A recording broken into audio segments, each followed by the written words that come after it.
Iran में इस वक्त खौफ मंडरा रहा है। सोचिए, एक देश अपने सबसे बड़े नेता को चुन रहा हो और उसे यह डर सता रहा हो कि जिस कमरे में मीटिंग हो रही है वहां किसी भी पल मिसाइल गिर सकती है। इजराइल ने अब एक ऐसी खुली और खौफनाक धमकी दे दी है जिसने पूरी दुनिया की सांसें अटका दी हैं। इजराइल का सीधा कहना है कि जो भी ईरान का नया सुप्रीम लीडर बनने की कोशिश करेगा या उसे चुनने वाली किसी भी मीटिंग में बैठेगा, उसकी जान नहीं बचेगी। और यह कोई हवाई बात नहीं है, बल्कि इजरायली सेना की तरफ से जारी की गई एक आधिकारिक चेतावनी है।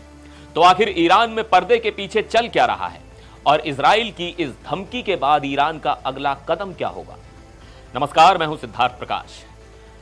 ईरान का अगला सुप्रीम लीडर कौन होगा? यह सवाल इस वक्त दुनिया के सबसे बड़े सवालों में से एक बन चुका है। लेकिन इस सवाल का जवाब खोजना ईरान के लिए मौत के कुएं में छलांग लगाने जैसा हो गया है। हाल ही में अमेरिका और इजराइल के हमलों में ईरान के 86 साल के supreme leader Ayatollah Ali Khamenei की मौत हो गई। उनकी मौत के बाद से ही पूरा मिडिल ईस्ट एक भयंकर युद्ध की आग में जल रहा है। ईरान ने बदले की कार्रवाई करते हुए अमेरिकी सैन्य ठिकानों और इजराइल पर बड़े हमले किए हैं। लेकिन अब इजराइल ने एक कदम और आगे बढ़ाते हुए ईरान की पूरी लीडरशिप को जड़ से खत्म करने का ऐलान कर दिया है।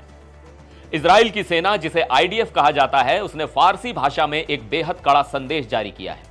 इस संदेश में साफ तौर पर कहा गया है कि इजराइल का हाथ हर उस इंसान तक पहुंचेगा जो नया सुप्रीम लीडर बनने की चाहत रखता है या फिर जो किसी नए नेता को चुनने की प्रक्रिया में शामिल है। इजरायली सेना ने साफ कहा है कि जो भी लोग उत्तराधिकारी चुनने वाली मीटिंग में शामिल होने का इरादा रखते हैं, वो जान लें कि इजराइल उन्हें निशाना बनाने से जरा भी नहीं हिचकिचाएगा। ये एक सीधी और स्पष्ट चेतावनी है। अब इसका सीधा मतलब यह है कि इजराइल ने ईरान की असेंबली ऑफ एक्सपर्ट्स को अपने रडार पर ले लिया है, क्योंकि यही वो असेंबली है जिसके पास ईरान का नया सुप्रीम लीडर चुनने का अधिकार होता है। इजराइल की इस खौफनाक धमकी के बीच ईरान में भी काफी हलचल तेज हो गई है। तेहरान से आ रही खबरों के मुताबिक असेंबली ऑफ एक्सपर्ट्स ने खामेनेई के उत्तराधिकारी को लेकर एक आम सहमति बना ली है, लेकिन इस प्रक्रिया को पूरी तरह से अंजाम तक पहुंचाना अभी बाकी है। ईरान की लीडरशिप काउंसिल का कहना है कि अभी देश एक युद्ध के हालात से गुजर रहा है, इसलिए तुरंत किसी नाम का ऐलान करना मुमकिन नहीं हो पा रहा है। आपको बता दें कि जब अयातुल्ला खुमैनी की मौत हुई थी तब तुरंत नया नेता चुन लिया गया था, लेकिन उस वक्त शांति थी और आज आसमान से बम और मिसाइलें बरस रही हैं। इन सब तनावों के बीच कई तरह की अफवाहें भी उड़ रही हैं। इजरायली मीडिया ने दावा किया था कि अली खामेनेई के बेटे मुज्तबा खामेनेई को अगला सुप्रीम लीडर चुन लिया गया है, लेकिन मुंबई में मौजूद ईरान के वाणिज्य दूतावास ने इस खबर को सिरे से खारिज कर दिया।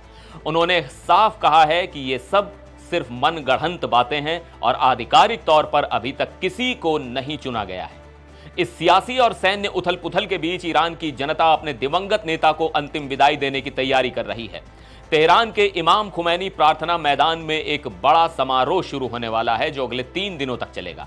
लेकिन सबसे बड़ा सवाल यही है कि क्या इजराइल सच में ईरान के नए सुप्रीम लीडर को चुनते ही मार गिराएगा? यह तो आने वाला वक्त ही बताएगा। आप इस खबर पर क्या सोचते हैं, हमें कमेंट्स में जरूर बताइएगा। फिर मिलेंगे एक और वीडियो में। आप देखते रहिए एनडीटीवी इंडिया।